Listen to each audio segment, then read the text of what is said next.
to the Vegan Pulse. I am your host, Nancy Arenas. Today with me is Dr. Shelley Ostroff. She is a planetary activist, leadership consultant, social architect, mystic, and writer. She is the founder of Together in Creation, 7 Days of Rest, and Codes.Earth, and other initiatives dedicated to the healing and replenishment of the planet and all of its inhabitants. Concerned by the suffering and devastations humans cause each other species, and the planet, she dedicated herself to exploring whole systems dynamics, and integrative healing wisdom from diverse disciplines and traditions. She has worked with people from all walks of life, from different sectors of society and across continents as a therapist, consultant, mentor, and creative partner in cultivating individual, collective, and whole system wellness.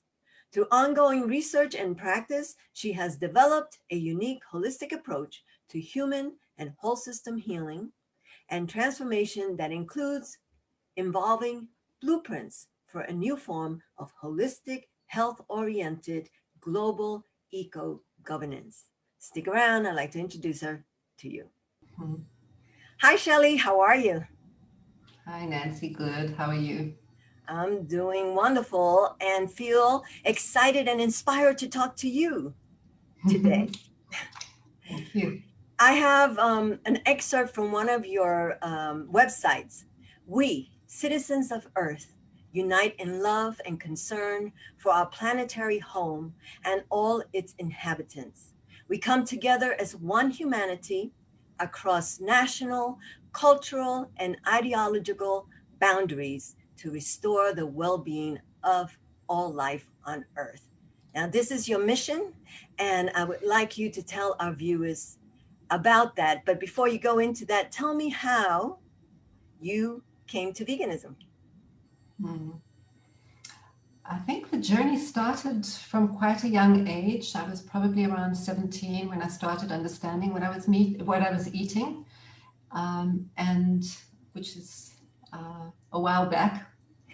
And I stopped eating red meat very quickly after I understood, I was somehow shocked into that awareness because I'd taken it for granted that that's just what happens. But there was something that happened at about the age of 16, 17, that there were enough people around me who were questioning it that made me question it as well. And then over the next period of time, I started investigating a little bit more and just felt that this is not the way that I want to live. That there's something that is absolutely, in spite of the fact that it's the norm, there's something deeply wrong with it, to eat of some other being suffering. And gradually over the years, I just stopped eating all meat, all fish, all cheese, and it was a process, but I've been probably vegan for about 20 years now. And how easy is it to be vegan in Israel? I think, they say Israel is one of the vegans' main, a wonderful country for veganism. And indeed it is. There's a lot of options. And yet there's also a lot of meat eating and a lot of cheese, dairy industry is very big here. But there's more and more growing awareness of veganism in Israel. It's picking up very quickly, and that's very heartening. And most restaurants will have vegan options at this point. Okay. And more supermarkets, I think, are moving towards having vegan products. Very, very active vegan community in Israel. Very, very active animal rights community. Okay. Tell me a little bit. So I know that you have several websites. So tell me a little bit first of Together in Creation. This was the first website I created. The initiative, the initial drive was really around somehow curating the journey that I was on of learning about what was so wrong in the world that I saw around me. What were the collective processes that were really undermining the health of the planet and all its inhabitants? What were the forces that were causing so much suffering and devastation to life? And I started a while back researching this, inspired actually by a visit to the White Lions in South Africa, where something felt very accurate in human relationship with nature. And I began to be very inspired by looking at the world through the majesty of the White Lions consciousness and seeing how does nature organize itself, and also what is wrong in how humans are organizing ourselves. And so it was a journey of learning, of writing, of beginning to unravel some of the foundational problems of democracy itself that seems to be talking one language and yet enacting something very, very different. So I wrote an article called Deconstructing Democracy, which to me was the foundation of getting to understand that we need a new form of governance, because the form of governance that we have is legitimizes and is based on the consciousness of domination and exploitation. And there needs to be a different way. And people were idealizing democracy, and I said, no, this, I can't see a functional democracy. We need to go deeper. It's time for something else. And so this has been a long, long journey of bringing my background in whole system health and leadership consulting and understanding a holistic approach to well-being in human systems, to saying, how do we apply this wisdom to our collective healing process on the planet? And it's becoming ever more relevant now. And this is what drove me to the next projects. Just really understanding the need for radical transformation from the roots, because we're building on something that is fundamentally divisive, exploitative, and human-centered. Yeah, awesome. And then just briefly tell me about your 7 days of rest and what is the idea behind that? So the 7 days of rest came in a very strong vision a few years ago. Sometimes I get very powerful visions and I just have to follow them because they seem so accurate in the moment. And so the 7 days of rest is, sorry, I've got someone over here. Let me just, so the 7 days of rest, I had a vision that this was a way of starting the new year, of really creating a collective field of intention and consciousness around the healing, focusing, I was seeing people around the planet really holding space in very sacred ways for the planet, for the recalibration, for the healing. And so it's been, we're coming up to the 4th annual event, which starts the year with 7 days of rest. And each year there's a slightly different theme. And this year, from the 1st to the 7th of January, it's going to be 7 days of rest and radical healing. And it feels very timely that we focus our collective energy on this whole system healing process. And we're actually launching at that time the other initiative, which is World Water Year 2021. So the understanding is that our collective healing really comes from beginning with the source of life, which is water. We are all water.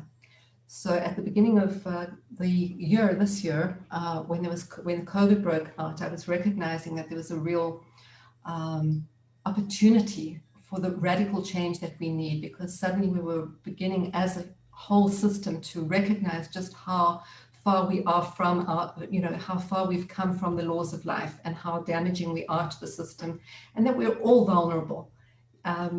Everybody was talking about health suddenly, and everyone was also realizing that the interconnectedness is far more profound than we'd ever been taught about, and that water has no boundaries, and the reliance on water was so, is so strong in the healing process. And water is the foundation of health, the foundation of life. And the vision was that if we can, as citizens, collectively come together beyond nations, beyond cultures, beyond all of these divides, to focus on just one thing, a world water law, which immediately ensures that we collectively restore all our planetary waters, the planetary water cycle, ensure that all humans and animals have guaranteed access to natural, uncontaminated water, and hold everyone responsible for the impact on all waters everywhere. We would actually be activating such a powerful healing process that would touch every aspect of our life. And we would be doing a lot more to stop COVID, as well as all other diseases that are so mushrooming at the moment from our, so we would be really working on improving our collective immune system, and we would actually be activating a transformation in all of the systems, from the economics to agriculture to everything, if we put life at the center and if we put water at the center. And so that's what we're doing. We've created this proposal for a world water law. Many organizations and many communities are coming on board, because they know that if we work with water, or if we work with all, then the animals benefit, the trees benefit, the climate benefits. So many activist groups for all sectors are coming on board, and we're hoping to initiate this World Water Year 2021 as a global movement. And that's great. And that's an awesome thing, because water is so important.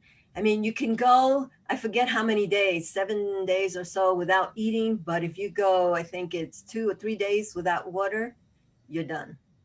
We are water beings. We come from water, and we need water. And and yet it's so sad to hear that in some countries, people are fighting over water because they don't have water. I mean, they take each other's life for a bottle of water. It's very important for people to know that even though, yes, we open up our tap and water seems so available to us, the earth is drying up and our water is being polluted. And when we have no water, we have no us. Yes, and this abuse of water, this violation of water, that people believe they can own it and hold it as their own. Privatization and commodification of water goes against the laws of life. And so we are interfering with the water cycle. We are taking away the rights of others to have water, whether it's humans or animals or trees or ecosystems, in our culture, in our human-centered, exploitative culture. And it's damaging. If we really go back to the source of where all disease comes from, one can say that when we don't have access to clean natural water, we do not have access to health. And that process is being infringed upon day by day. When I speak to more and more communities, there are attacks and violations on even the tap water that comes to their community, the fracking, the animal agriculture obviously is a huge piece of this, the pharmaceutical industry, which puts an enormous amount of chemicals in the water. So what we're drinking is really not that pristine life intelligence that is there, that gives itself generously for all of us to thrive. We're drinking something very different, and our health, our individual and collective health, is the biggest casualty of the system. Well, again, thank you, Shelley, so very much for being on the Vegan Pulse today and bringing out information that is important for us to not only know, but research, learn more about, join a movement. And if you haven't joined a movement yet, you need to make water a priority. Mm-hmm. And I will have all your website information on our media pages, so that if people want to connect, and I hope that they do, and that they join your mailing list and help forward all the things that you're envisioning, because you are truly an inspiration. Thank you for being. Oh, thank you so much, Nancy. Blessings. Thank you. Bye. Bye-bye.